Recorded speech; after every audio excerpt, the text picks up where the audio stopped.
communities, we honor their legacy, their lives, and their descendants.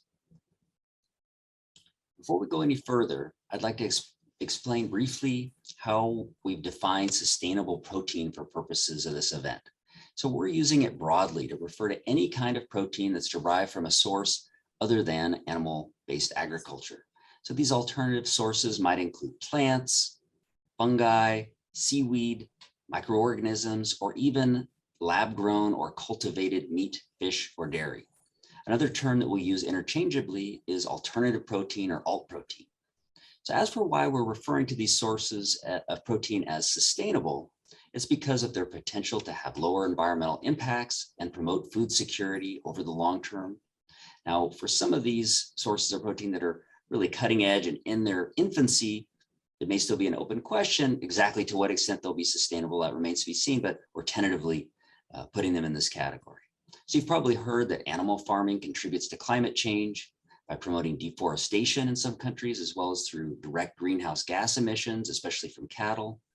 It uses higher amounts of land, water, and other resources while producing less nutrition per unit of land. Meanwhile, global fish populations have fallen by 50% since 1970, while the human population has doubled, more than doubled during the same period.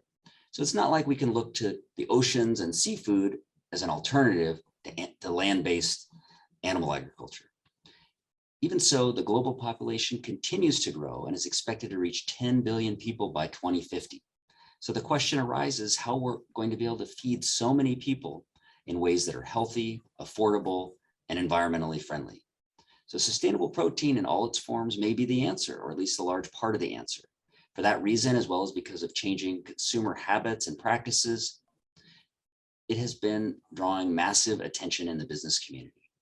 So this area attracted a record $3.1 billion in investment in 2020 alone.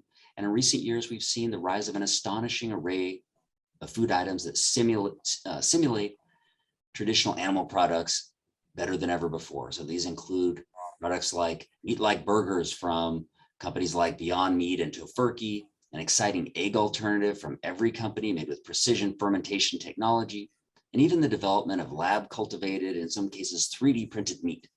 Cultivated chicken is already being sold in Singapore, and KFC, the food chain, has announced a plan to develop 3D printed chicken and add it to their menu eventually. Other companies are developing salmon, milk, and other products made in similar ways. So the pace of change is remarkable. And it's a perfect time to organize a conference and take stock of all the things that are happening, as well as to consider the legal, business, and ethical implications of everything.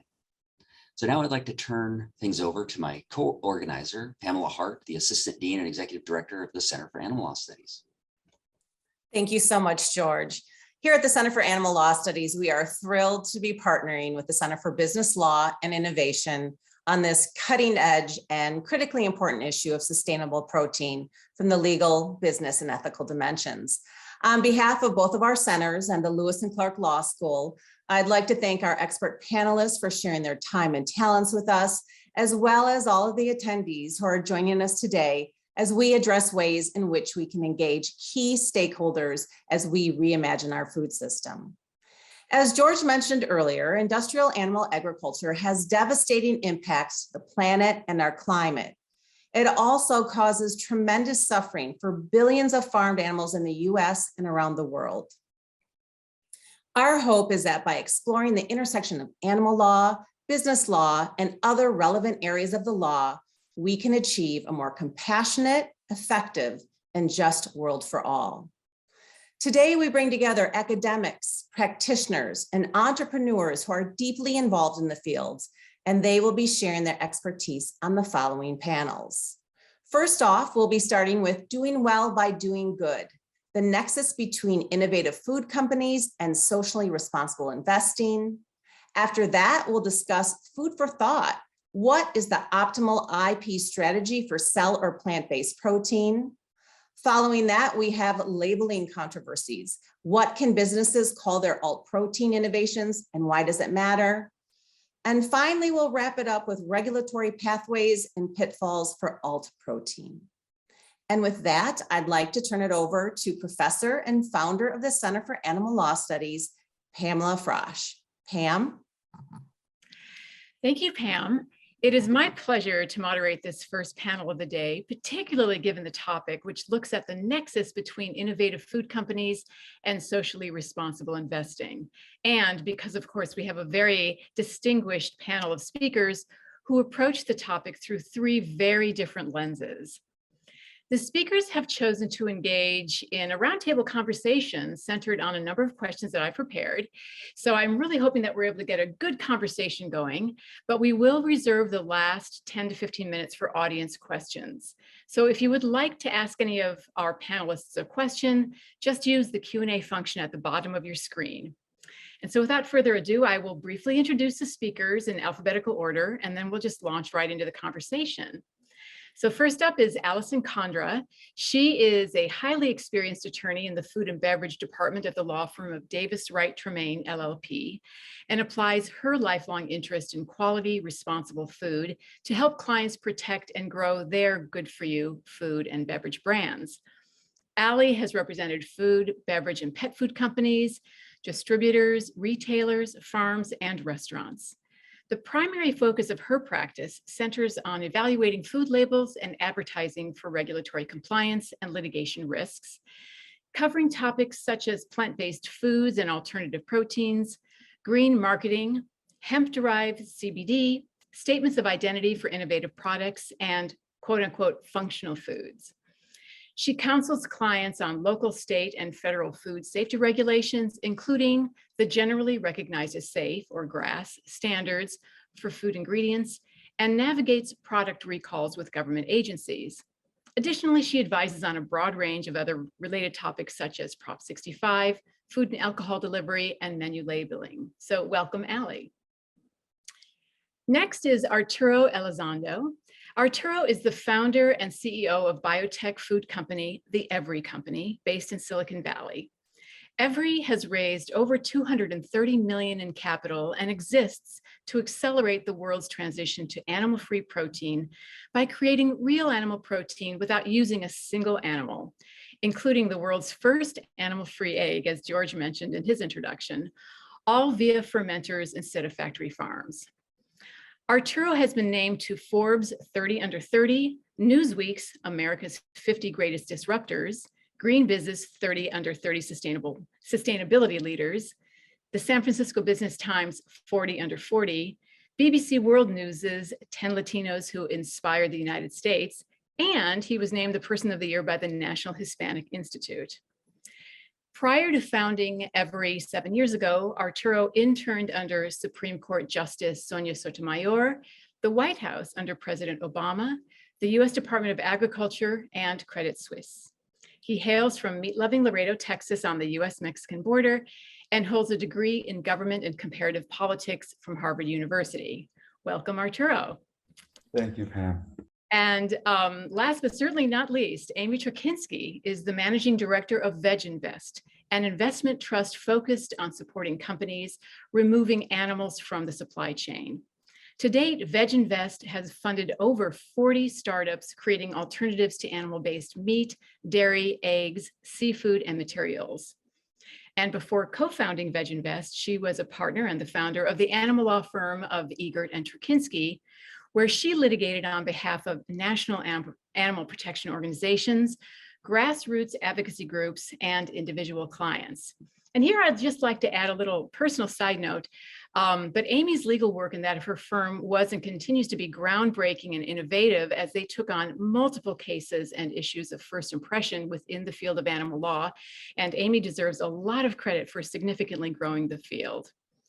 Amy also serves as board chair of the farm animal advocacy organization Animal Outlook and holds a BA in history from Binghamton University and a JD from Benjamin and Cardozo School of Law. Welcome, Amy, and welcome to all of our panelists. You just felt sorry for me because I had to follow Arturo's bio. Thanks. I think we all felt a little inadequate after hearing about Arturo's background, so it's okay. Arturo is a Veginvest portfolio company, so I get very excited every time I get to see Arturo, and it's great to meet you, Ellie. Well, and I'm really excited about this conversation. And I know I've just given very short introductions for all of you, but I actually think the audience would be interested in hearing more detail about what your particular path has been that led you to work in this space, and maybe a bit more detail about the work that you are doing right now. And Arturo, if it's all right, can we start with you, and then we'll just, the others can jump in. Yeah, absolutely. And thank you for the very kind introduction. It's great to share this panel and this virtual stage with you, Ali and Amy. Yeah, my background was, as you all heard, more in government and public policy. I thought that that's how I was going to make the biggest difference that I possibly could, and I knew that that's what I thought public service through the public sector was going to be the way that I could make a difference. And I really tried to make it work. And I think for me, my story is one of process of elimination. I tried to see how I could make a difference in government and at different levels. So I was with my congressman in Texas. He sat in the Ag Committee in Congress, recommended me to the USDA, where I just became exposed to, the scale at which we produce animal protein today. That I had no idea that we slaughtered over 1 million animals every single hour to feed less than 5% of the world population in the US. And so, seeing the cruelty at a systemic level. When I was there, the USDA was under investigation for misallocating funds around humane handling. And I watched the videos, I read the reports and the audits, and it just blew my mind. And I was shocked that I thought, why aren't more people talking about this? And that really piqued my interest, but I still thought government would be the way to make a difference. And after being at the White House and then the Supreme Court, I realized that this really wasn't for me. I'm far too impatient to weather that. And so I began to get interest in the private sector. I thought maybe there's a company out there that I don't have to sell my soul to do well and to be able to do good work. And for me, it always felt like I had to compromise between doing work that I found meaningful and that was helping the world, or doing work that was helping me, right? And where I was doing well and growing and developing myself professionally. And they felt like they were at odds. And when I started learning about the amazing companies in the space that had just been founded. So for context, Every is the 5th oldest company in the space after Beyond Meat, Impossible, Just, and Perfect Day. And so when we started the company in 2014, there really wasn't much, but I love that there were at least companies who were trying to marry impact, like purpose and profit, and then we can use the invisible, the markets to make change and let, in some ways, the invisible hand do what it does best. And that's where I thought, look, if we can leverage the capitalism as a force for good, this can truly change the world. And so I got hooked and I got obsessed with these technologies, and I thought, hey, this could be a really powerful way to change the world. And I was about to take a job in the Obama administration, and I called my former boss at Credit Suisse, and he was vegan, and he was like, "What are you doing? You've been telling me about about alternative proteins for so long. Like, why aren't you in San Francisco doing this?" And so I realized at that point that he was right. And the next day I booked a one-way ticket to San Francisco, and I had no job, I had no place to stay, but I thought, you know what? Let me give it a shot and see if it works out. And fortunately, it has. And that was almost 8 years ago. Well, before we move to the other panelists to answer the same question, I'm curious. You're on this plane, you go to San Francisco, it's one way, you don't have a job. I mean, what's the first thing how did you get off the plane and then what? Yeah, so I posted on Facebook. I asked, if anyone knows anyone in San Francisco who's looking for a dog sitter or something, because I was also a broke, college grad. And so one of my friends allowed me to, offer to let me squat at his place for a couple of weeks until I found a more permanent place. And then I just started emailing and cold calling people. I fortunately had a really great community from that I had people that I'd met. One of the founders of Hampton Creek, now Just, I met him while I was at Harvard, and I reached out to him, and he was the one who invited me to a conference a month in, where I met my two co-founders, who had this crazy idea of making eggs without using chickens. And I was like, I need to be a part of that. And so that's how it all started. That's great. Thank you. All right, Amy or Allie, who would like to go next? We'd love to hear your backstory. I can go. Please, yeah, I'll follow out. So Arturo and my stories have a slight overlap in the fact that before this, was very interested growing up in food, but food and health, right? Like I knew that if I ate poorly, that I would feel poorly. And I, at a very young age, and was just interested, but didn't know what options I had to work in that space. I thought I could be a chef, I could be a dietitian, or I could be a doctor. Like sort of the concept of working at a food company didn't cross my mind for some unknown reason. And so I was originally going to go to medical school, naturopathic medical school up here in Portland, and then realized that that's, like my senior year, even though that's what my path was, realized that wasn't what I wanted, which, causes some kind of stress when you're about to graduate and don't know what's going to happen.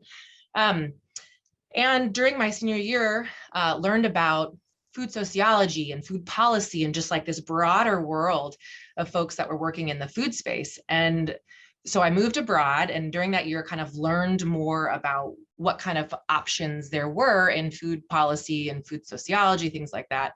When I came back to the States, I realized that I wanted to work in policy. I wanted to work on school lunch issues and help, improve school lunch so that we could have healthy kids grow up to healthy adults.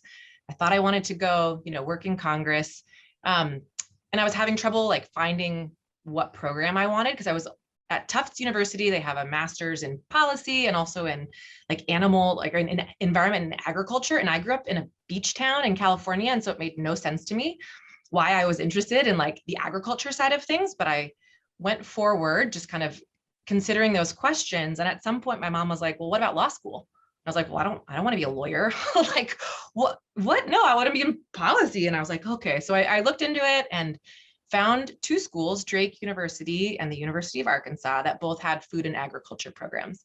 And so I ended up going to both of those with the intention of working in policy. And then sort of similar to Arturo, early on, I decided and realized that I didn't want to work in Congress. It seemed like, running uphill with, just pushing the rock and just, feeling like you weren't making much progress. And so again, I found myself in okay, well, what then? If not policy, then, or if not policy in Congress, then what? So I did my LLM in Arkansas, focusing on food and agricultural law again. And that was about the time that the Food Safety Modernization Act was starting to move through Congress. And so I hit it right at the right time and started following that and kind of digging into regulatory issues.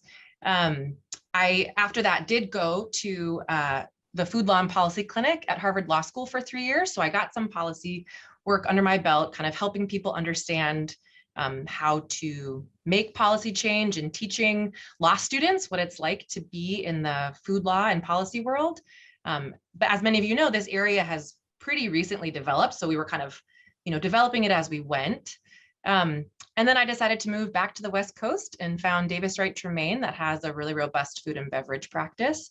And it felt like the right fit for me to come in with my food and beverage background, food and agriculture background. And I found an opportunity to do regulatory work. And I just kind of put my feet on the ground and started reviewing labels and looking at advertising. And it kind of fit really well because I know the regulations. I like that problem solving.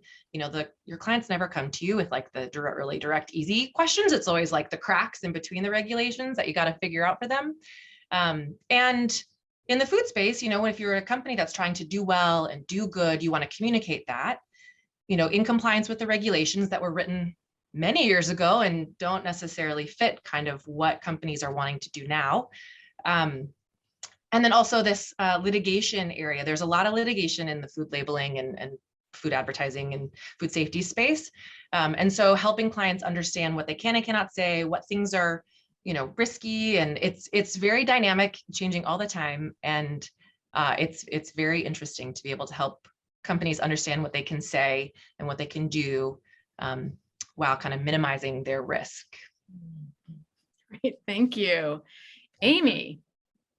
It's a lot to follow, you guys. I know. Follow here, but anyway, in a nutshell, the path that led me here started, I guess, when I was a little girl a zillion years ago. I always loved animals, and my earliest memory of what I wanted to do when I grew up was to either be a farmer or a veterinarian, because they both involved animals. I, of course, realized at some point what happens to animals on farms, so that was out. Although, interestingly, I ate them. I didn't become a vegan until about 28 years ago. But, and then the veterinarian, once I realized that involved a lot of science, that was also not, my cup of tea. So I went to college. I sort of was a typical liberal arts major. Learning for learning's sake. I love books, I love art, I love movies, all that stuff. And I came out of college having no idea what I wanted to do. Still an animal lover, but that was sort of that was just part of who I was, and it wasn't until, I don't know, a couple of years out of college, I was working in publishing and really struggling to think of what I wanted to do with my life. And I went back to the basics, and I realized I wanted to help animals. Still ate animals at the time. But I went to law. I decided to go to law school. I've told the story many times, but PETA was a very young organization at the time, I think about 6 years old. And it was inspiring to me. So I applied to law school. I was about 25. Got into Cardozo Law School, and remembered my first meeting with the placement department. And they said, "So what do you think you want to do?" Because they're already thinking to your summer placement. And I said, "I want to be an animal rights lawyer." And she literally looked at me as if I was speaking another language, and said, "That's very nice, but don't lead with that at interviews." And indeed, there really was little opportunity at the time to study anything remotely related to, at best, it really would have been the welfare of animals or anything like that. There was nothing. So I finished law school. I practiced as a lawyer for a couple of years. And once again, was struggling. What do I want to do with my life? And went back to the basics and started to explore, like, what work is there to do for the animals as a lawyer? And it's only then, and I honestly to this day don't understand how this is possible. It is only then, when I started to delve into it, that I learned about what life was like for animals in industrial farming on factory farms. And it was like a veil was lifted. I literally went vegan overnight. I was still eating some animals. I wasn't even vegetarian. And that was a great clarifying moment in my life. And my former partner and I started our own law practice, because there were, after sort of milling around trying to see where could I, get employment, there really wasn't a lot available, unless you wanted to do sort of, animal welfare work with organizations like the SPCA, et cetera, which, they do good work, but it wasn't exactly what I had in mind. So we started a practice and started to work immediately with organizations like Farm Sanctuary and PETA, lots of activist defense, and that lasted many, many years. And I think we did. Thank you, Pam, for your kind comment about our work. Well, that's true. Well, I think we did some good work. I think there's a lot of interesting stuff going on the animal law side. What I started to notice, I don't know, around 2014, which interestingly is when Arturo, you started your company. There was just more. The word vegan was sort of getting out there a bit more than it ever had. I mean, a few years prior, remember telling my doctor I was a vegan, and he literally didn't quite know what that was. I'm losing my train of thought. But in any case, I started to get intrigued by the idea of directing my efforts, toward sort of helping society transition to a different way of eating, as opposed to sort of, duking it out in the courtroom and taking a more adversarial approach.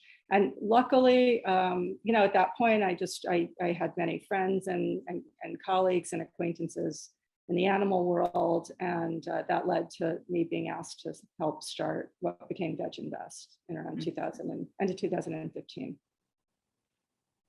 Well, thank you. You all have, one of the things I love about this panel is that you all have a very different pathway, although overlapping, but yet different lenses through which you are looking at this issue. That is the topic of our panel. And our next question that I had prepared, you've all kind of talked about a little bit already, but I still want to pose it because I'd love to put a finer point on it. And that it's a fundamental question, but why does this space, meaning the work that you're doing, all three of you actually, why does it even exist? What's the benefit and to whom? And, and I know you've all touched on this, but I'd really like to this is why it's even here. And Amy, I know that you just spoke, but would you mind maybe starting us off on that question? Why is this space, meaning the socially responsible investment and the types of companies like that Arturo has started, it's just grown phenomenally. Why does it even exist? Who's benefiting from it? Kind of why are we even talking about this? And any thoughts that you have to share on that? Maybe you can start us out. And others to start us off, I think everybody, even Pam in the introduction, has alluded to a convergence, I think, of things in the last decade, especially between climate change and people becoming more aware of the ill effects of animal-based foods on health. Certainly with the last couple of years with the pandemic, I think it's just put a magnifying glass again on all the problems associated, especially with industrial agriculture. I think, like I said, I haven't eaten animals in many, many years. Back then, if you could find tofuti cuties in a freezer in the supermarket, you were all excited. But I became, a happy plant eater. That doesn't work for a lot of people. I think food is a very emotionally loaded part of our lives. So many of us associate different kinds of foods with growing up, with home, with love, and it's not so easy for people to make the changes that they might want to make. But again, find it hard to shift away from what gives them pleasure and comfort, and in many people's eyes, required nutrition, that must come from an animal. So I think that's when I first started to kind of recognize what was happening in this space. I think that's what was especially exciting, that certain products were becoming very easily obtainable on regular supermarket shelves. Daiya cheese was one of the earliest products I remember. Suddenly there's this like vegan cheese. It's actually at the local pizza parlor. And I certainly never imagined anyone was doing or could do anything like Arturo is doing now. And once I started to really dig in and understand this, this quote unquote brave new world of work being done to sort of literally recreate our food system, I was hooked. And indeed, Arturo was one of Veginvest's earliest investments. Back when it was Clara, right, Arturo? Yeah. Yeah. Yeah. Well, and one of the things that I'm not sure the science background of people in the audience, but I know I am not a scientist and I do not have a science background. And so one of the things that always comes up when we talk about this space is the sort of the technology behind all of it. Yeah. And so Arturo, maybe I would love it if you could provide our audience with a short, person-friendly primer on the various technologies that are being used, including what's being used at every. And then in addition, if you had additional thoughts to what Amy just shared to that last question, jump in. And of course, Allie, I want you to have the opportunity to also talk about that. But I thought with Amy's comments, it sort of flowed nicely into, so what exactly are we talking about, technologically speaking? Yeah, absolutely. And thank you, Amy, for setting the context. So maybe to double click on that, on your first question around like, why does this even exist? I think there was a big question around like, look, if we made, would meat eaters or actually eat veggie products, right? Veggie burgers, like, oftentimes it felt like, okay, the veggie burgers of the 90s were only vegans or vegetarians were eating those. Those weren't for the mass market. And so there was a question around, if you actually made a good enough burger, would there be a market for that, right? And I think that that's something that was a new philosophy with like the advent of Beyond Meat and Impossible around creating burgers and animal alternatives that actually were not catered to vegans, right? Were not marketed for vegans, they were or vegetarians, but to the mass market. I think that was a big question that, like, even when I founded the company, investors would ask, like, would people eat this? Like, how big is your market?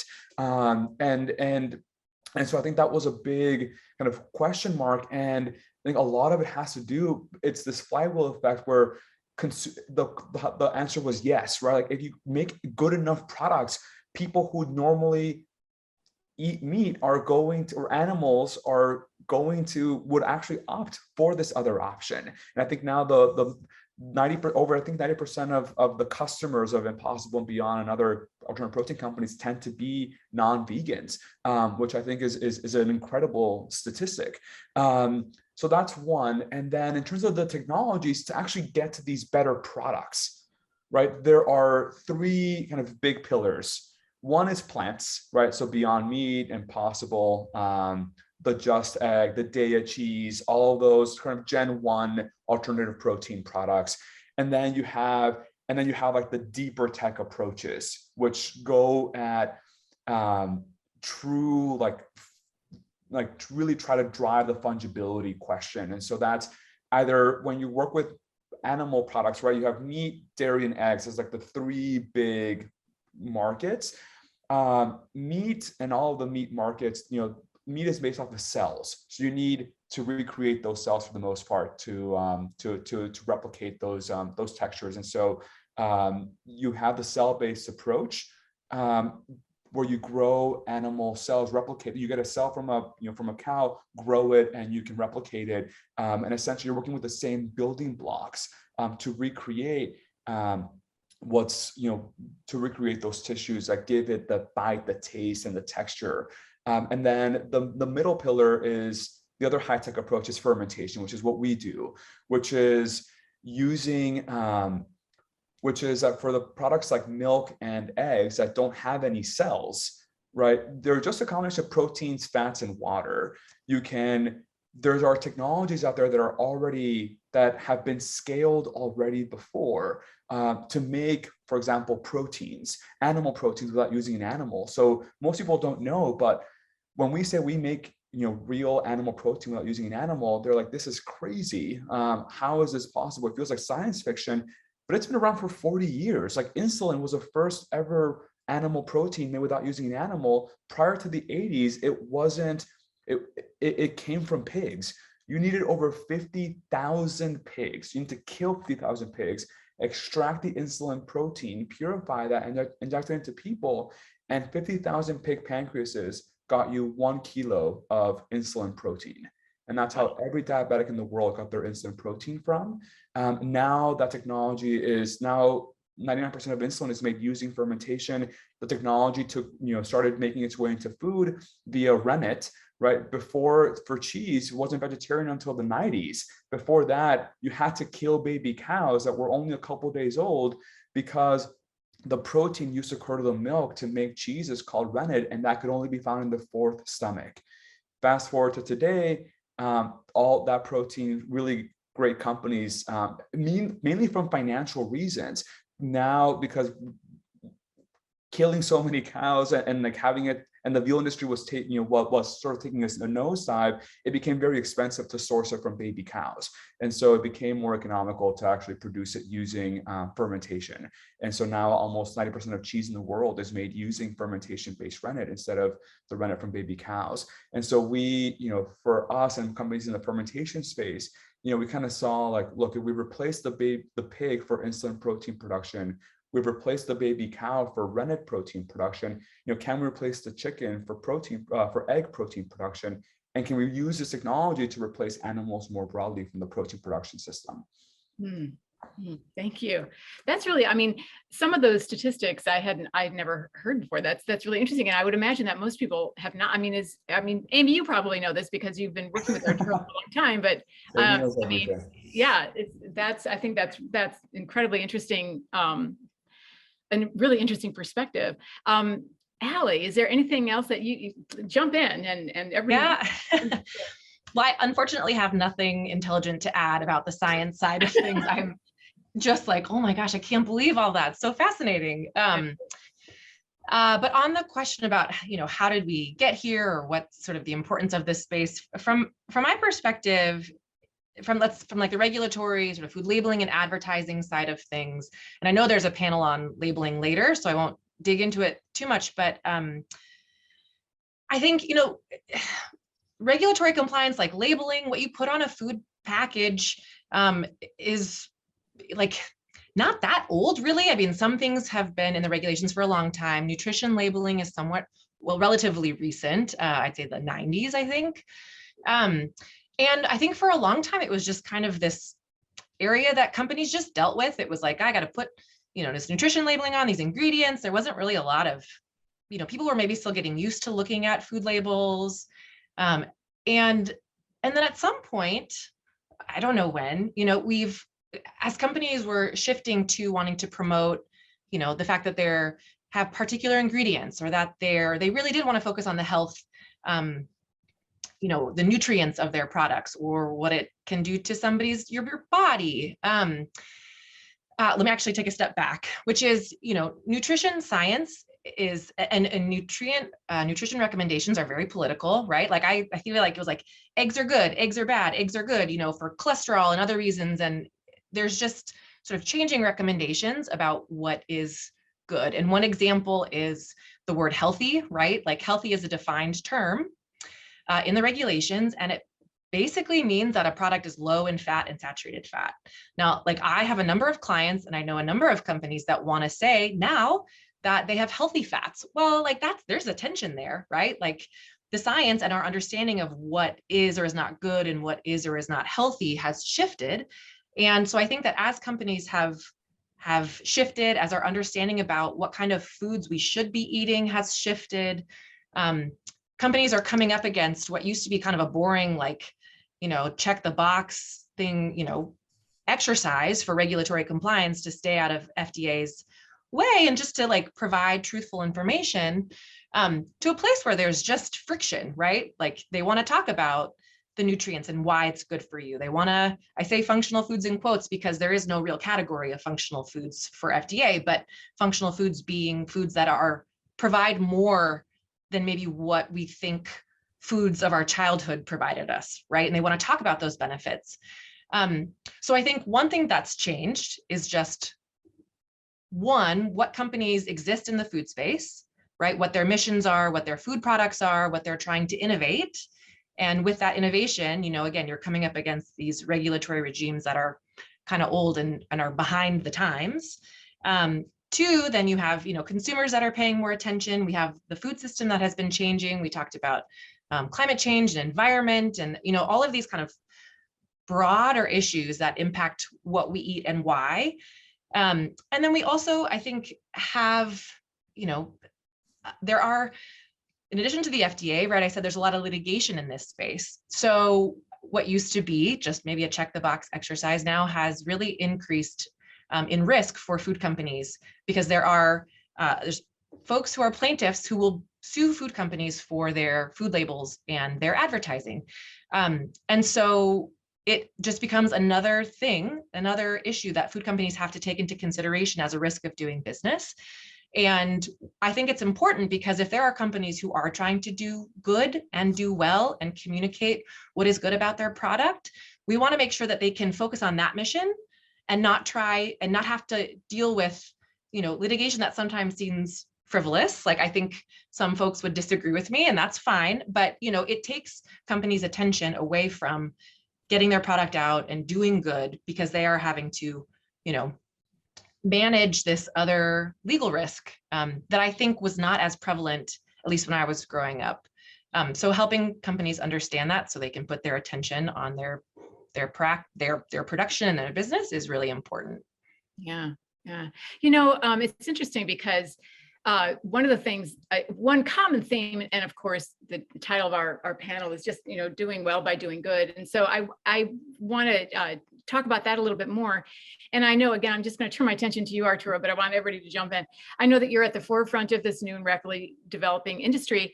And part of it is that you want to scale. I mean, I'm assuming that you want to scale up because you want to have your product available to as many people at as an affordable cost as you possibly can. And so if one does that if your company does that, other similar companies do that, one could argue that the entire food system will shift. And I'm curious to know, how you define the food system and what your vision is for how that system can be improved in the future. Mm-hmm. Yeah. We have, my mission on this earth is to shut down the last factory farm on earth. They should not exist in the 21st century. And they hurt people, animals, and the planet. And that technology has no place in today's world when we have other technologies that are better and kinder for the planet, for animals, and for people. And so that's how I define the future food that we want to create. And right now, over 90% of the meat, milk, and eggs that we consume come from the worst forms of production. And so for me, it's not about the family farms. It's not like that. Unfortunately, those don't really exist that much. Like, there's such a small percentage. For me, the focus is, let's go against the biggest, most, the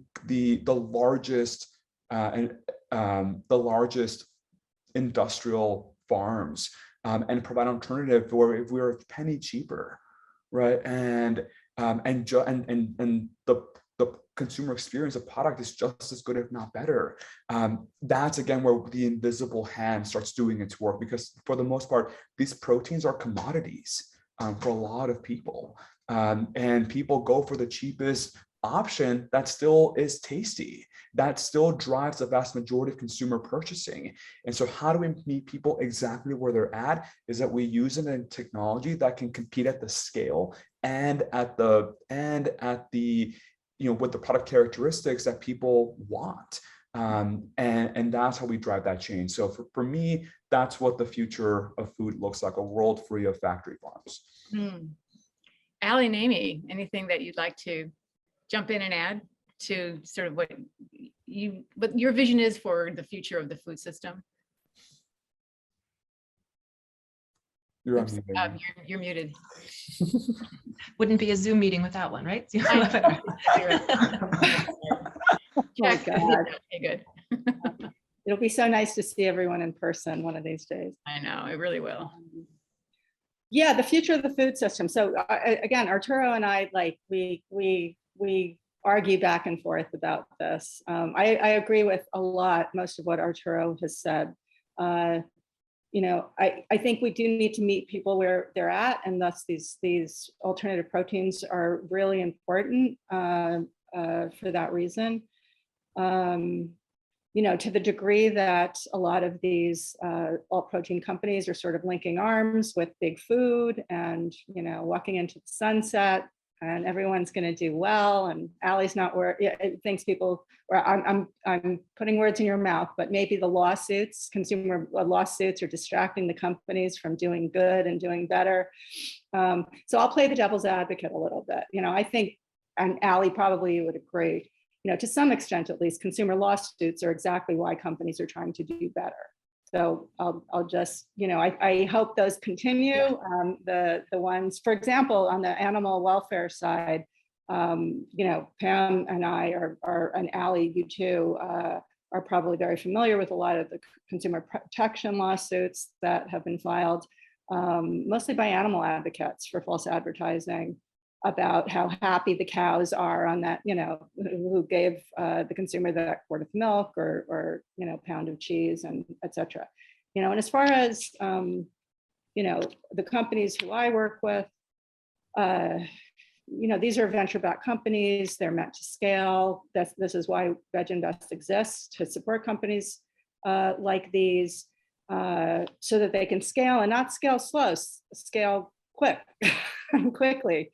Because the quicker they scale, the larger they get, the more impact will be felt. And to the degree that profitability in this realm is related, at least to some degree, to impact, we certainly want to see that happen.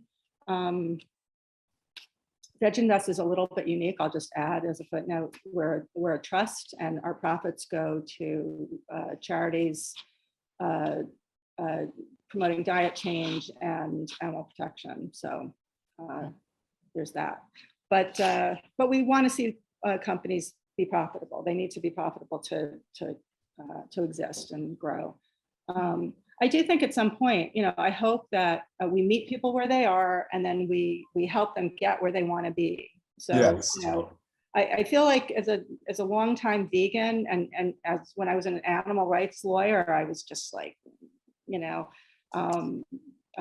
angry a lot, and spend a lot of time sort of, pointing to all the ills, and again, duking it out in court.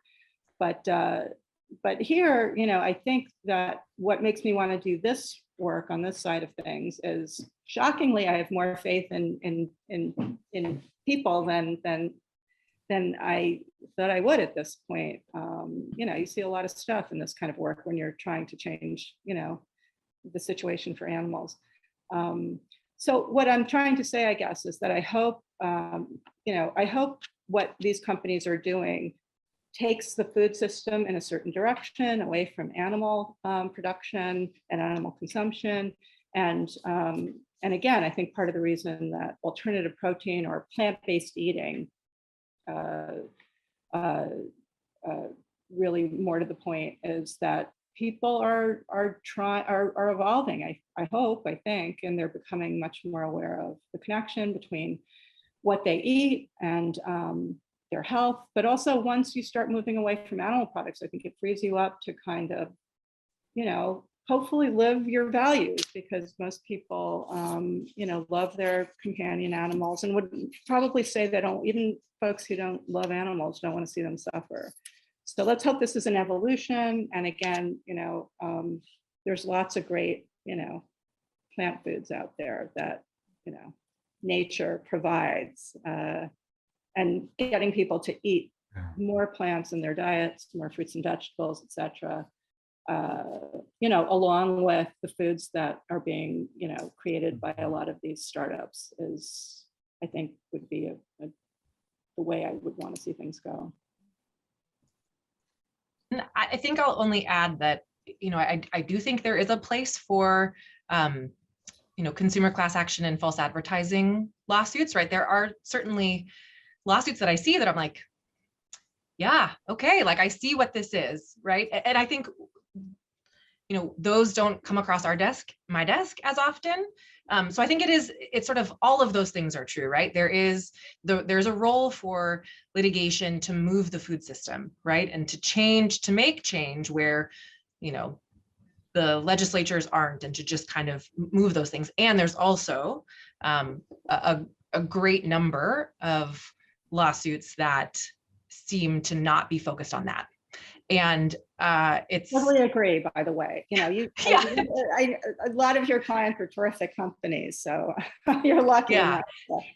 Yes, I do feel lucky enough. And it's just interesting to see, you know, I mean, I think and it's shocking to a lot of companies when they get on the phone with me and I say, okay, well, like the chances you're going to get sued for your label, even if we're doing, you know, we're navigating a lot of uncertainty and places that are gray, like chances are high that you will receive a demand letter. And it doesn't, it's surprising to companies when that happens, or that is a thing.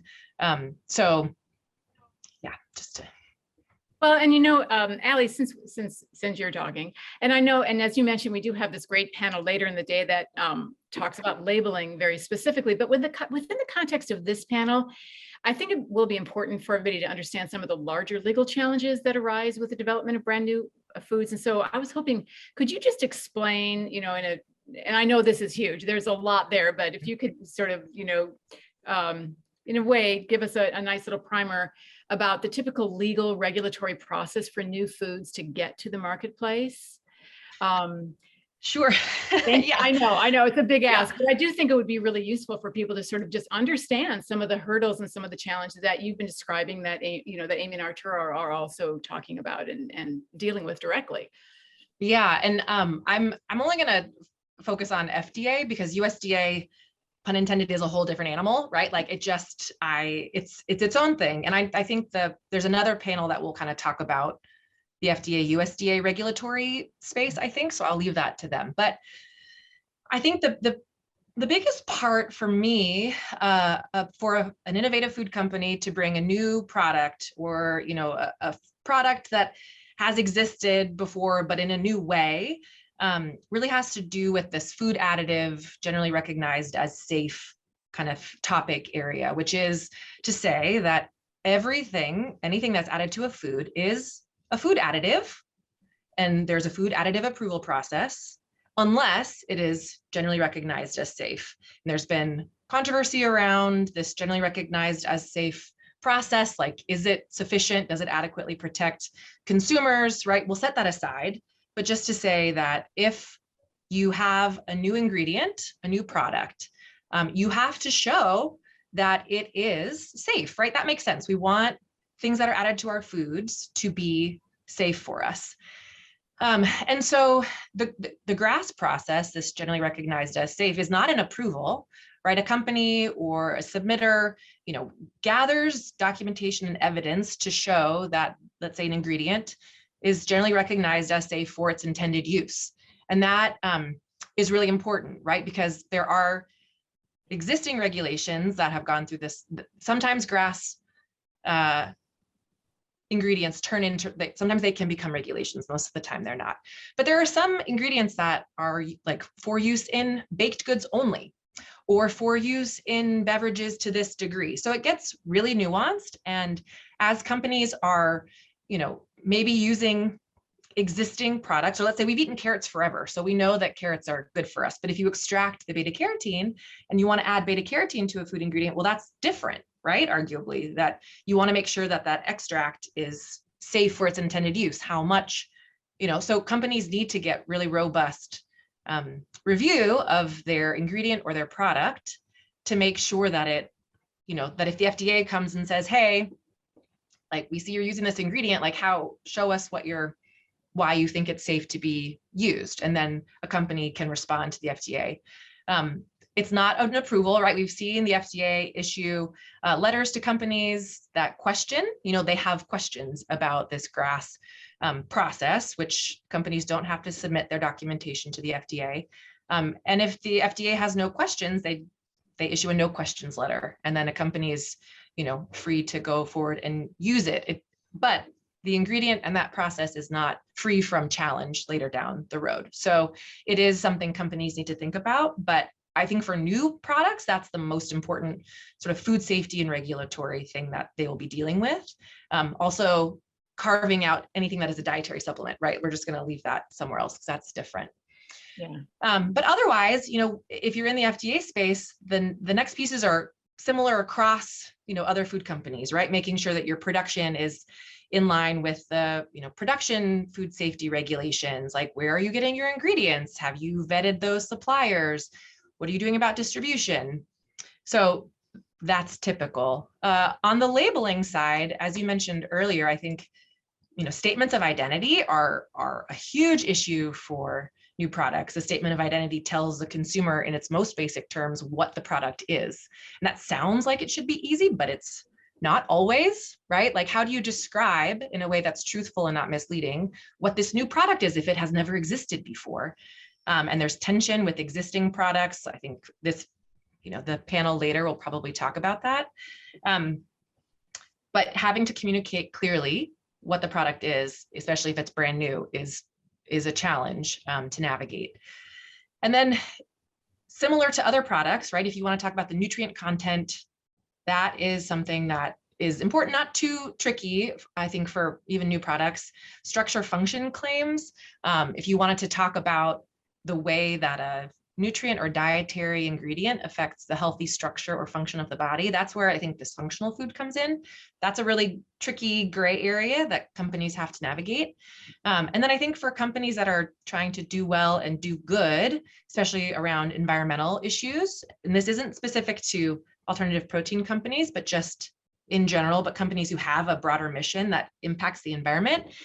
Green marketing, talking about your product as sustainable or its impact on the environment is tricky and very risky. And there's a lot of scrutiny there. So I think understanding those regulatory requirements, that's what I look at when I review labels and advertising and talk to companies about, are those are the, I think I said four main things that we kind of look at around labeling and advertising. Thank you. So, and this is a question for all of you. So what do you see as being the most interesting or challenging sort of dynamics that are arising between new companies that are coming up and trying to develop these new types of foods and products, such as what Arturo is doing with Every, and those who have been in the food industry for a lot of years or even decades? What are those dynamics, and how, if at all, are they impacting innovation or even the overall food system? And whoever would like to jump in first, please do on that. But I just think there's got to be, and you've alluded to this a few times, Allie, about just that there's this inherent tension. But specifically, it's like all these, these new kids on the block, and then you've got these food giants that have been around for decades and decades and decades. And how is that dynamic unfolding? Yeah, maybe I'm happy to jump in, and then please, Allie and Amy, add some color. But one thing that that I've seen is it depends maybe where you fall in the value chain. Like, we're an ingredient company, so all the big food companies can be our customers. So there's a very positive relationship there, and we want to work with these companies to help them transition to a more sustainable future. But I would say even with the brands, like, at the end of the day, one thing that is very clear to me is companies want to make money. They want to exist in the future. They're not dumb, right? They're reading the tea leaves, and they see that people want these kinds of products.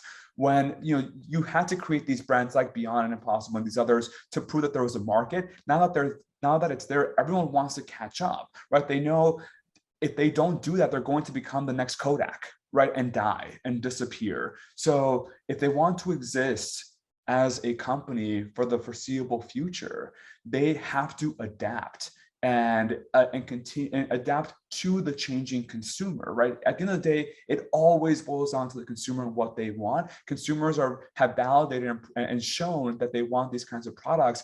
So these companies are all now trying to catch up.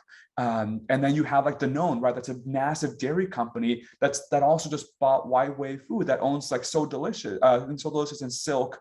I forgot which one they're the same, but they're actively, they follow your heart, the makers of Veginvest. So there are, you have in some ways these conflicts within the bigger companies because they want to grow. And I think there's some sense of, redundancy because they know that the future or that they have to play in these categories. So I've been actually very pleasantly surprised that it's been very supportive.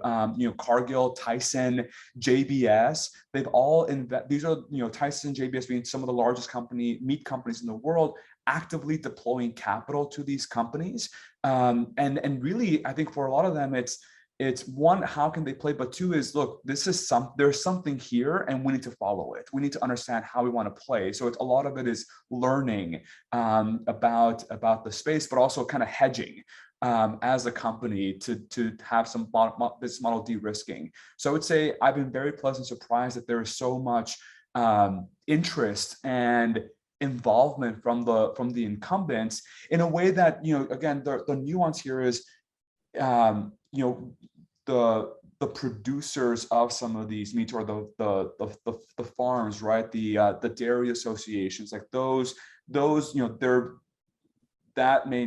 that's not likely going to be as positive, but at least for the companies themselves, I think tend to have. I've been very impressed with how interested and excited they've been about the space. Well, I think it's also interesting that there have been a lot of celebrity investors, big Bill Gates of the world, right? And then actual celebrities who are investing in some of these technologies. And I would imagine that also impacts the cultural perspective of these types of products and this industry. And Allie, I'm curious. I mean, so you're dealing with all sorts of different types of clients, probably both those who are in these long established companies and then the emerging technologies. I mean, what are you seeing in your practice, without giving away anything that's attorney-client privilege, of course? Yeah, yeah, exactly. Well, I agree with everything Arturo said, and I think that if you talk to one of my colleagues who works in our business and transactions group, and does the investment and the M&A, they will probably say exactly what Arturo says, right? Like, this is so exciting. We want to work on this. My space, for better or worse, is thinking about all the ways that it could go wrong, right? All of the lawsuits they're going to get, all of the enforcement, right? So I've seen in my practice, sometimes an upstart, if they're, threatening is not the right word, but if there's an upstart that is having a lot of success, we will see some of the bigger competitors or other competitors bring challenges to advertising, or somehow kind of, try to clamp down on some of the things that these companies are saying. And for me, again, it's in the advertising and labeling space. I'm sure there are other ways that this happens, but we've seen a number of advertising challenges of companies that are more well-established, challenging the claims in advertising and labeling of companies that are more startup. And so in some ways, it's kind of, for those companies that we represent that are smaller and startup, it's kind of like, oh, we're on the radar, right? We are doing what we're doing, and it's getting the attention of folks that have been in this space for a long time. And, whether the outcome of that is, it could go a number of ways, right? Like, sometimes it can not be great for the small company. Sometimes maybe eventually the larger company will, even though they did this challenge, will still then want to it's like a play, some kind of business play that I don't totally understand. But there are a lot of ways that it can shake out. But I'd say that is kind of the most interesting thing, is just watching which companies, which startup companies and emerging companies are the ones that get on the radar of the existing companies, and then what happens after that. But often there can be some, scary letter that gets sent to the startup company about their labeling and advertising. Yeah, and I would also imagine that dynamic exists between just the emerging companies themselves. If different companies are sort of developing the same type of technology, they're trying to get their market share, and just and Arturo, and Amy, you too, I'm sure you've got perspective on that since you're in that space. But are we starting to see that dynamic as well? So it's not just, the General Mills, who's been around forever, going after the emerging technology, but that actually the newer startups are starting to try to jockey for space. I mean, are we starting to see that? Well, yeah, I think it's business, so that's going to happen. And healthy competition is healthy if it's done in a healthy way. But just to comment on sort of big food companies and the sort of relationship with some of these companies. Obviously, these startups obviously Arturo is in the perfect sort of seat to kind of see and to experience those relationships. Two things. I think I was surprised when I first started, and certainly it's just getting more and more each year. The fact that I think big food corporations kind of look at the startups and ecosystem in the alternative protein space and plant-based space as sort of a laboratory. Many of them are investing in really early stages of these companies as a way, I think, of following them and tracking them. And it's almost like, who's going to, they're keeping an eye on it, because there are more and more companies every day, and which is exciting. But with that, it gets a little harder to separate the wheat from the chaff. So they're right there, and coming in on very early Series A rounds, seed rounds, even alongside, smaller early stage investors like Veginvest. I will say, the more that is going on, I think there's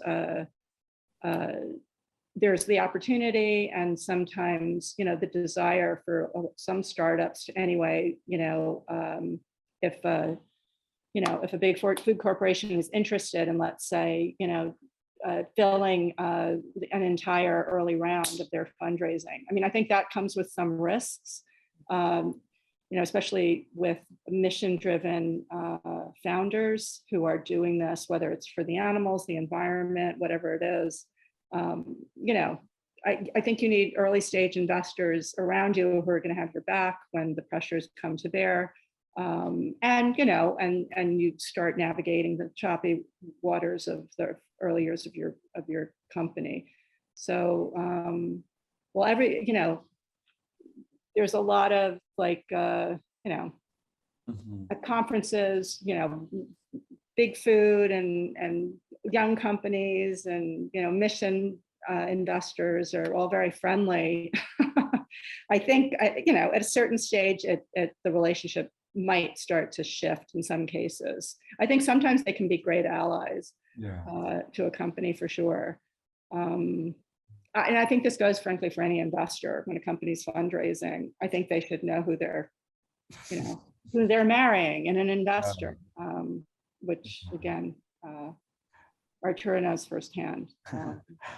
I will say that the private sector I've seen be a lot, just coming from government, like a lot less political, in that there's just this beautiful alignment of incentives. Like, hey, look, there's a pie that if we put, it's not, there's only a set size of that pie and you can get this amount. For context, Impossible and Beyond are massive multi-billion-dollar companies, right? Beyond is at McDonald's with the McPlant, Impossible is with Burger King at for its Whopper. Like, these are massive companies that are in the mainstream. They are still less than 1% of the meat market combined.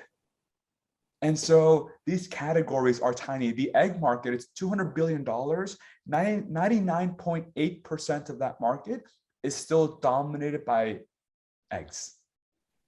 And so you see these markets are massive, and so I've seen a lot less competition within these companies, because at the end of the day, what they need to do is steal market share from the incumbent, right? The 99% of that market that is still animal based.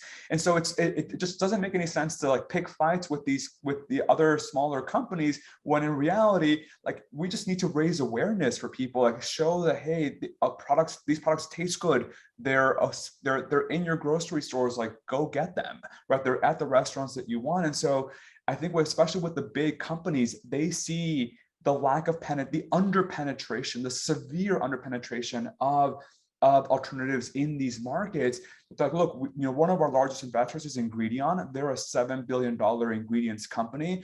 They're like, look, how do we just get it out there for people? And I think for a lot of these companies, they know that if we succeed, they succeed too, because everyone makes money, right? And I think money in some ways is this great incentive that everyone can get behind, because the better you do, the more money there is to spread around. You spread the wealth, and that's been really, I think that's been helpful, I think, for me to, in some ways make sense of maybe the lack of drama, but maybe, to Ali and Amy's points, like, that these companies will get big, right? But, I think for us, we'll cross efforts when we get there. So far, I really, it's been actually a really beautiful thing to watch in the moment, because there's still such a baby industry, and there's like now hundreds of companies in the space.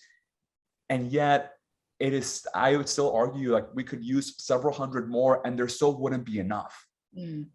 Because these markets are just so massive, like 1 trillion eggs. Like, how many zeros those are consumed every year, and that's going to increase by 50% by 2050, because of the growing population, and because we're looking at the developed world. And the first thing people do when they enter the middle class is that they buy animal protein.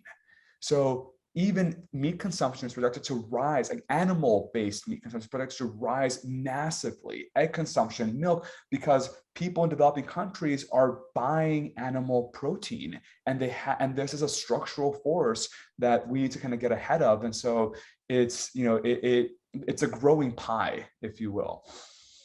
There lies the tension too with big food companies, because they're providing all those eggs and meat, and and they can keep doing that while, starting a division of alternatives. Whether, Totally. the balance shifts, that's the question, toward alternatives. Yeah. And so they'd rather have 2 horses in the race instead of 1. Right. Mm-hmm. You use the phrase "spreading the wealth," and so I'd like to turn our attention a little bit to spreading the wealth. And Amy, so your position on this panel, so you're involved in investing in these companies, and you've already invested in over 40, including Every. And I think it would be wonderful if you could describe in a little bit more detail what the role of the investor is in the development of these alternative protein companies, and what are investors looking for? So when what is it that you sort of zero in on? Now you've been doing this for a long time, so you probably almost intuitively know when something's worth pursuing, but if you could tell us what it is that you really look for when you're investing, that would be interesting. Yeah, well, as I mentioned, we're early stage investors. So we spent a lot of the pandemic putting in literally the first check into some entrepreneurs who had barely a prototype. So at that point, you're kind of, what you can look at is more limited than what you can look at, obviously, for a company that has more of a track record. So for those kind of companies or those kind of entrepreneurs, you do start getting first of all, you're entering into a relationship with the entrepreneur. So if for whatever reason,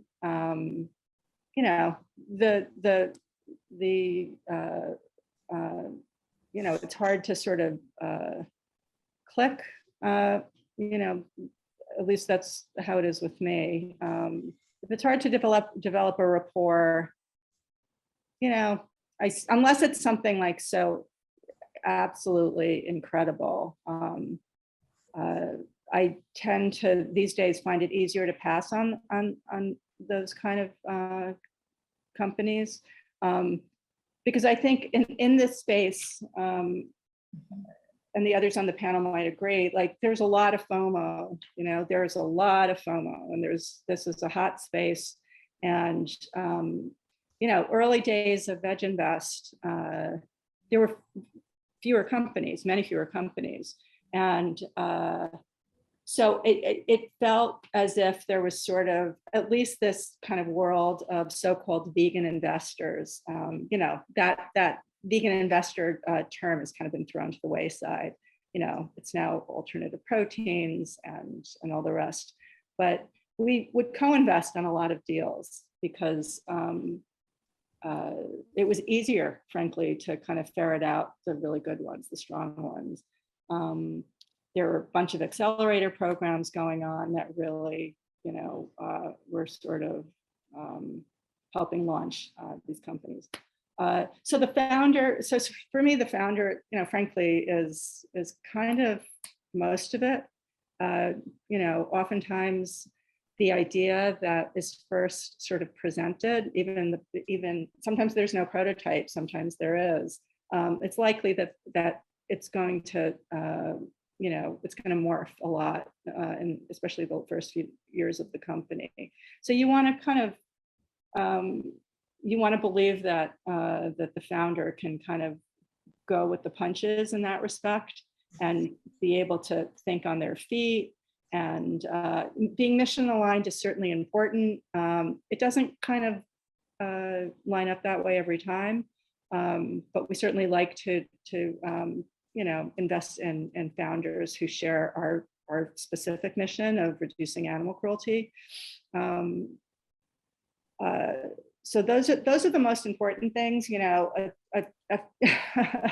founder can have all their projections lined up. So I'm talking, again, early stage companies, and their budget and their business plan and all the rest of it. And that stuff's important for sure, but it doesn't tell the true story, I think, of what the opportunity is. So that's, if that answers the question. I forget what the question was, but no, that does answer the question. And I mean, and we know that Veginvest has been a supporter of every. So and a related question. And by the way, speaking of questions, I clawed my way into that company. So I did. Actually. So I wanted. Arturos is very hot in this space. We want to hear the origin story of that. But I want to remind the audience that if you do have questions for our panelists, please use your Q&A function. We'll talk for a few more minutes and then we'll turn to audience questions. So please get those in the queue and we'll get them answered for you. So, okay, so Amy and Arturo, how do you identify these companies, especially when it's very early stages? I mean, so how did it work in your instance, for example? So I think, again, the space has grown a lot in the past 5 years. I think Arturo would relatively, it's grown a lot. And, but, back in the day, it was, there were a few key conferences, speaking for myself, where I kind of met a lot of really great people who were so driven and creative and smart. One of those events was the New Harvest Conference, which I know Arturo has a close relationship to New Harvest, and he can talk about that. Another entity that was responsible, I think, for helping entrepreneurs get going is IndieBio. Arturo, I keep saying Arturo can tell you more about that. But Arturo did come out of the IndieBio Accelerator. I think maybe that's how, I don't know if that's how we met, but we met years ago. I don't even think, we weren't able to get into your round, I think, until there was some common stock on the table, which is, we came and scooped that up and then continued to support the company in a subsequent round. But I think so in this, if one wants to sort of invest in these kinds of companies, I think relationship building is, I cannot overstate the importance of it. It's everything. And, or it's everything in terms of the beginning. But these relationships are key, and so that's how it started. At this point, a lot of companies come to Veginvest for investment. A lot of people in this space, entrepreneurs and other investors, refer companies to us, if that was the question in terms of where does deal flow come from. Yeah. So, if one is a smart investor, one just doesn't sit back and, and wait for companies to come. You want to be out there scouting around. The pandemic's made it a little bit challenging in that respect. But again, community for anybody wanting to kind of become involved with these kind of companies on the investor side. I would join syndicates, attend events, that sort of thing. So when you're, let's say that you've heard about a company or an individual founder that you find promising or interesting, but you really don't know them yet. What are some of the questions that you pose to them as you are trying to develop that relationship and trying to see if there's any there? What is it? How do you approach those conversations? I'm asking you to give away all of your trade. Well, I have no trade secrets. It's everything. It's like any other relationship. If like you're gonna, it's just the investing in a startup. It's a two-way street. It's building a relationship. And if a company, if a company's not interested in having Veginvest invest, then we're likely not going to be interested in investing at this point, just because there are other companies to invest in. The secrets, again, so much, I keep repeating myself, but so much goes back to the founder. Mm-hmm. So much. Obviously you do your diligence, etc., to sort of back up your gut feeling about things. As far as a lot of these companies are science, sort of based. So I cannot vet the science. So I will call somebody like Arturo. Hey, I'm looking at a fermentation company. Have you heard of it? What do you think? Do you know the founder? Oftentimes, there's lots of folks who I can turn to at this point after 6 years, and I do it all the time because I, have a very small team. Yeah. So that's very helpful. It's nothing mysterious. And Allie, do you ever end up talking to your clients about some of these issues? Because I know that you have a lot of emerging companies that you are representing. Do those conversations ever get into the investment element of it, or are you really not doing that so much, but really it's like, okay, now we've got this product, we have to look at the regulatory issues as you've already described. Do you have any role in the kind of work that Amy's doing? Yeah, definitely. So we have an M&A and investment group within our food and beverage industry group at DWT that does work both on the acquisition and investment side and on the seller and company that's being invested in. So I don't run those deals at all.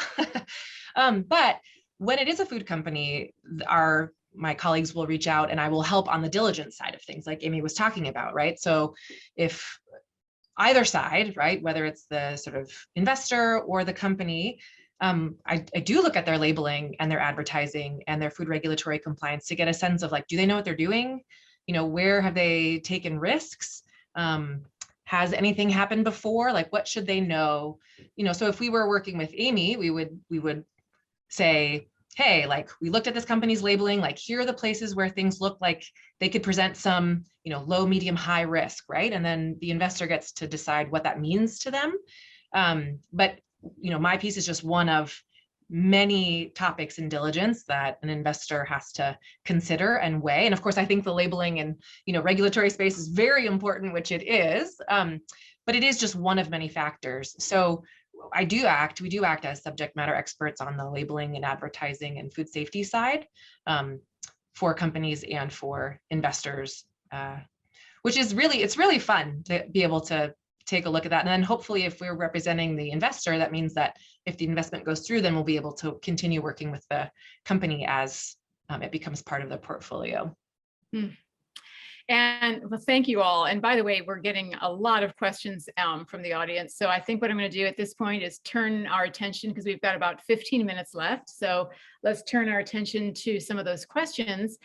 And here's somebody submitted it anonymously, but it says big ag harms animals, but it also harms workers, the environment, and food safety. Do you have concerns that when big ag buys out an alt protein company, that big ag's way of doing business will sully the goals of the alt protein company. And that's related to another question that how do you, as you scale up, as things happen, how do you keep your values in line with what the original intention was? So would anybody like to jump in and answer or address this question? Yeah, I'm happy to jump in. One thing is that is definite that is a concern. The way that I see it is like, look, big companies have learned that the less they mess with the companies that they acquire, the better business it is. Like, there are so many companies, when they get acquired, lose their culture, lose their values, and therefore lose customers.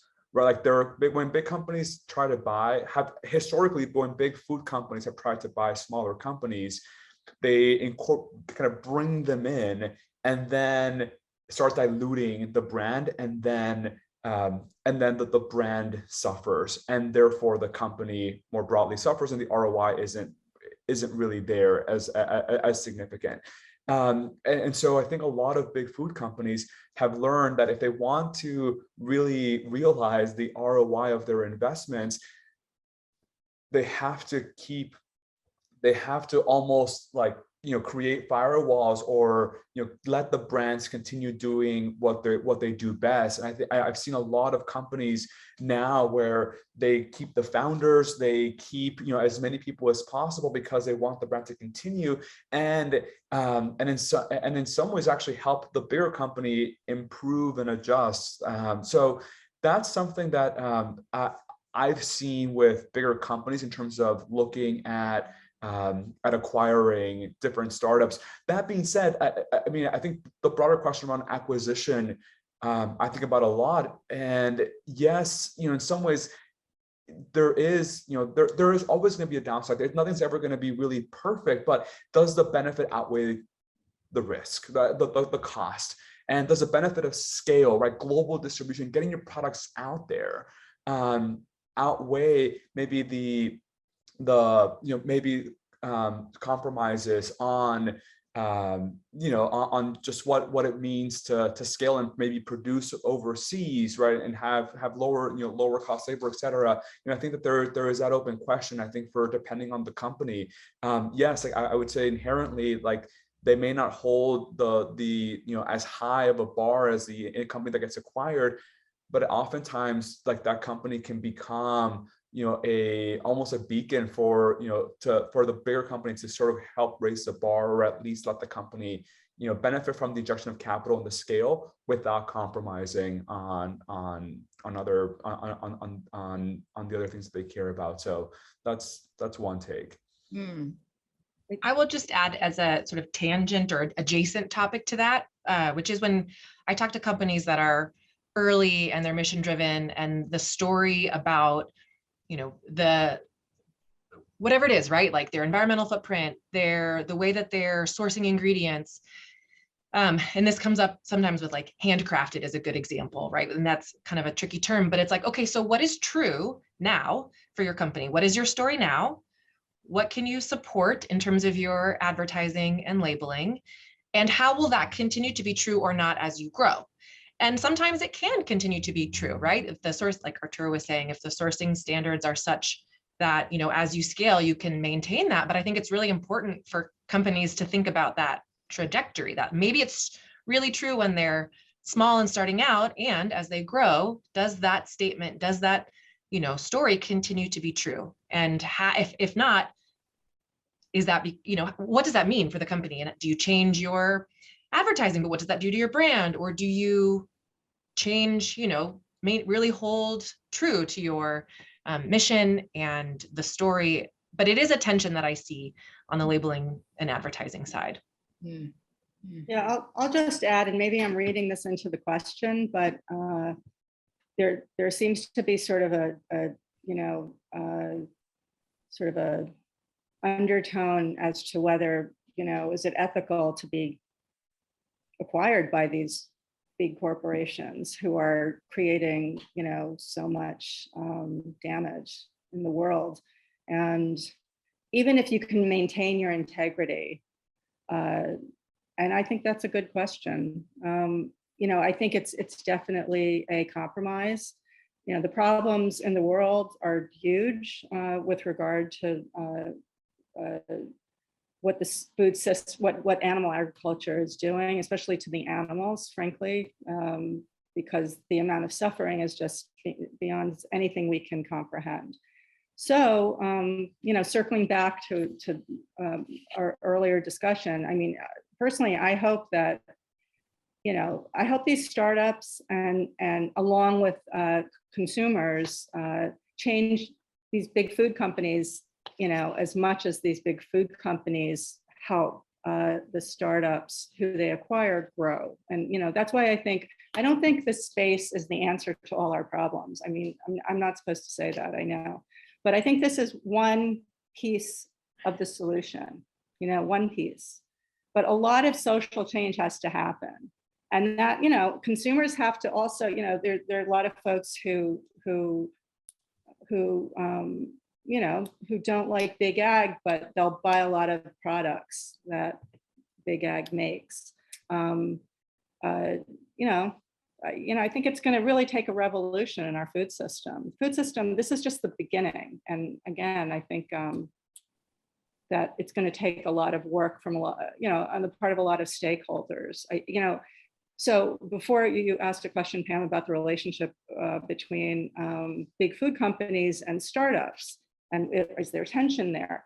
There's a whole other world of food companies and activists, consumers, all kinds of people who look what's happening over here and like, this isn't healthy, like their heads are exploding because it's not been shown that these they claim that the evidence isn't there, that the foods are healthier, that they're more sustainable, et cetera, et cetera. So, and I'm not saying they're right or wrong, I'm just saying these are questions that bear answering. And so again, it's a complicated landscape, as a food law professor. Mm-hmm. So I'll just flag that. You're right. It's very complicated, and I agree with you. This is one piece of a very, very large, complicated puzzle. I know that we only have, less than 10 minutes. I want to get to some of these other questions. And Allie, there are several questions that came in directed to you. So we're going to turn our attention to you. I'm going to read a few of them. They're all kind of related. I think most of them have come in from law students who are really interested in going into food law as a career. So I'm going to read a couple of the questions and then you just can answer them all globally. So Allie, and this is from Jessica Castellanos. Hope I'm pronouncing your last name correctly. Allie, in working for a firm, are you ever pressured to work for non-vegan or non-mission aligned brands and companies? And the way I'm interpreting that is, I mean, you can obviously do that, but are you in a situation, have you ever found yourself in a situation where you would not like to work for a particular company, but you're feeling some pressure to do so? Have you found working at a firm is a fulfilling way to make an impact for animals? And she says, I'm asking as an incoming law student thinking of career possibilities.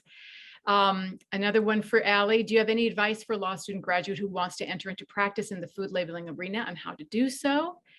And another one for Allie, beyond helping companies succeed by managing risk, which is certainly valuable in and of itself, do you feel that you have other opportunities as an associate in a firm to influence people or companies to, quote, do well by doing good? And if so, how does that look in your role? So they're all kind of related, but yeah, thank you for all those questions. They're good questions. So let me see if I can remember them all and get through them. I think, we represent a broad array of food clients in all different parts of the food system. And I would say that I have not felt pressure or uncomfortable working with the clients that we have on the things that, we are working on for them.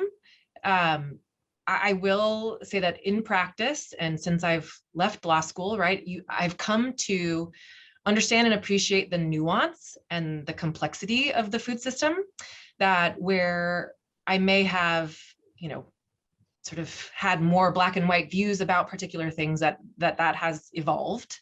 And I think, when we talk about scale, I think we need to address these problems in lots of different ways. And so I haven't had moral quandaries, thankfully, or ethical quandaries with the clients that we have. So yeah, I mean, there are lots of companies doing lots of different things, and it's been interesting to get, exposure and understand a wide variety of different practices and food types and all of that to kind of inform the advice and counsel that we give to these clients. I will also say that I was pretty discerning when I was looking for law firms to work at, and I felt like Davis Wright Tremaine's approach to food and agriculture and beverage was really aligned with my the way that I view the food system. When you're going to go into policy, there's generally you have some convictions that you're really holding on to, and which is great. And it was important to me to find a law firm whose values aligned with mine, and I did find that. So I think the next set of questions was about sort of what advice for law students who want to get into this space. Well, it's a really good question, and I don't know that I'm totally in the best position to answer that, because I think I was kind of at the front of this wave of folks getting in the development of food law as its own kind of area of practice, and I think there was a lot of luck and timing for me. Food labeling, I think food companies are going to need regulatory counsel and advertising and food safety. I would say just start paying attention to what's going on in the food space. What changes are happening to the regulations. Pay attention to what law firms are working on this. I had for a while considered starting my own law firm. That is right for some people, not right for others. So I graduated law school in 2011 and my master's in 2012. And so things have changed significantly since then. And I think just understanding, where do you want to play a role in a nonprofit, at a law firm? There are lots of different ways. I think networking, like Amy was saying earlier, community is really important. Meeting people, understanding what different options there are, and you just don't know what doors are going to open for you. But having a true interest in asking questions and just being open to what shows up, I think is probably your best option. I mean, I was working on policy before I started doing this, and I don't know that I thought I could end up here, and I did. So what was the other? Oh, and just the last one was beyond helping companies succeed by managing risk, do you feel like you have other opportunities at the firm to influence people, companies to, quote, do well by doing good? Oh, yes, absolutely. That's a really great question. So what we like to do, and I think the ideal practice of law, at least for me, is that we, as a group, we work really collaboratively. So it's not just, not just the regulatory lawyer, but I kind of work with my other colleagues. We want to be, counselors and advisors and work closely with the company in a way that we look holistically at their business. So I'm not just thinking there's this regulatory question, there's no other context.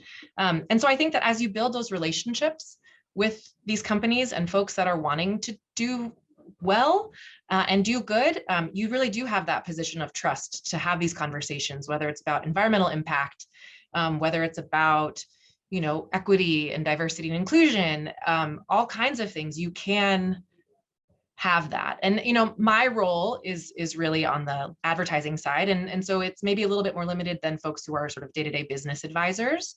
But it's still there. And I think it's a place of honor to be able to work with companies that way and have that level of trust where you can say, hey, have you thought about this? Or, how can we help you do better in your business?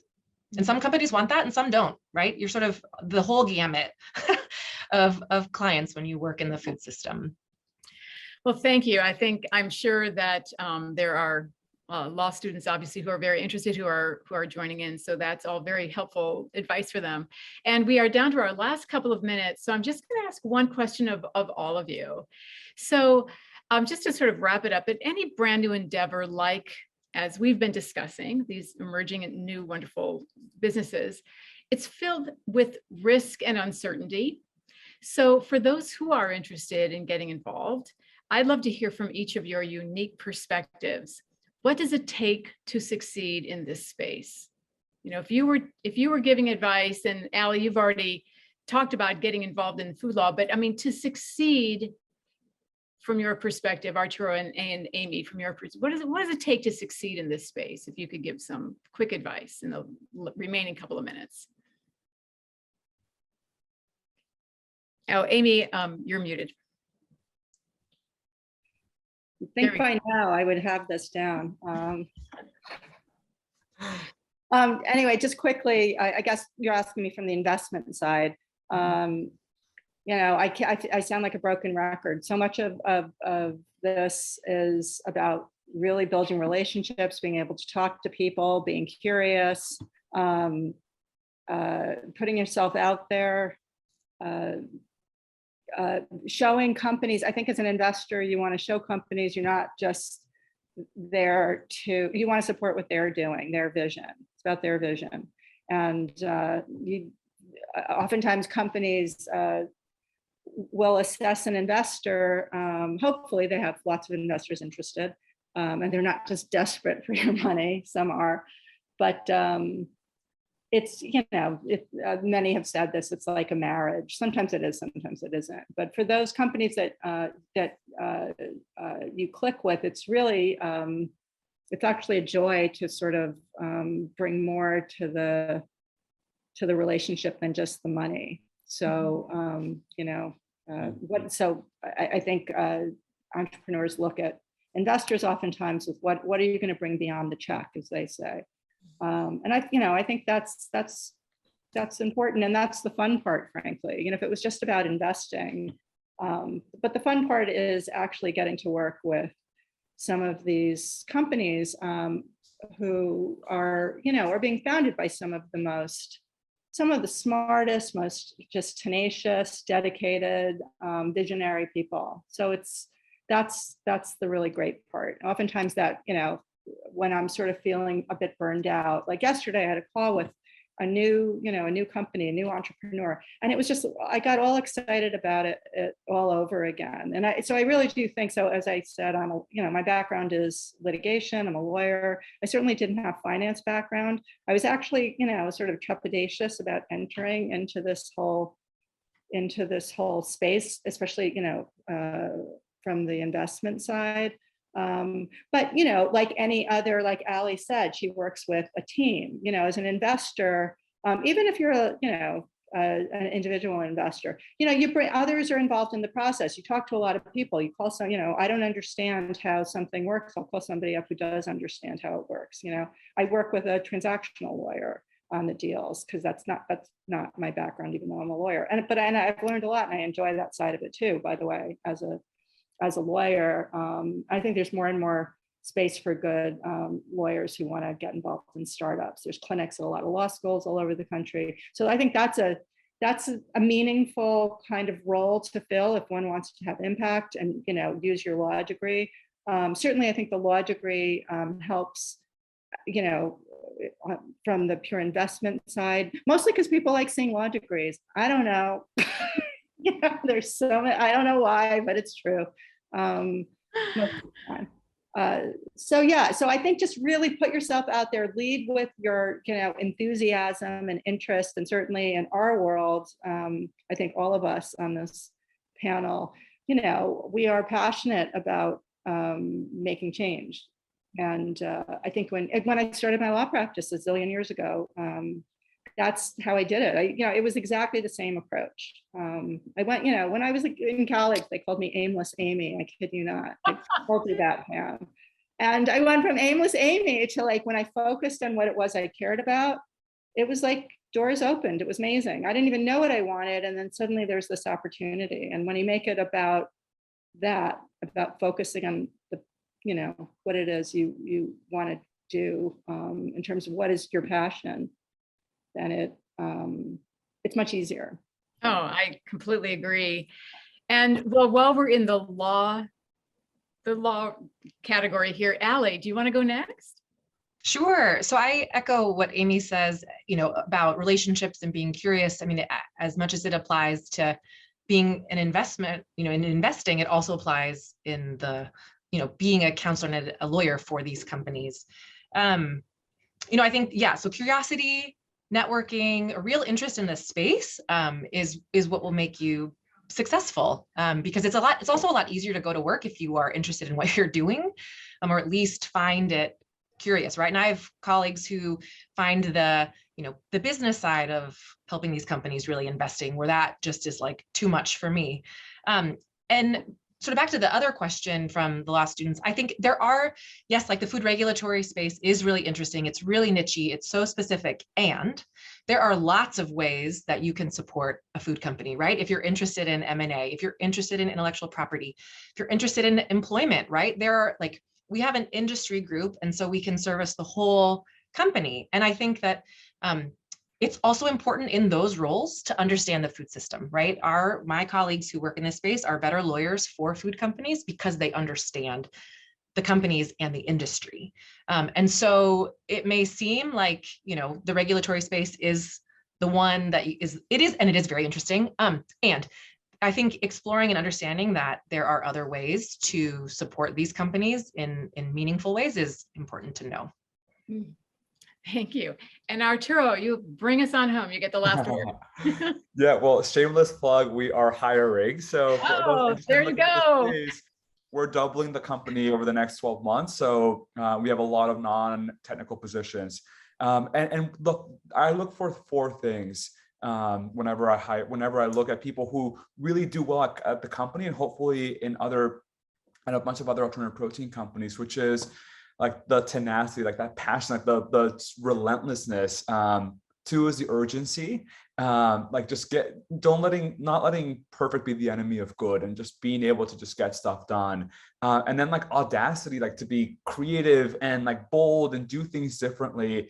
And ultimately, I think the most important thing, one of the most important things that I index for is like the humility. Like we're doing, like I don't want a company and most founders are like, this is too big of a problem and too big of a dream to let politics and drama get in the way of the good work.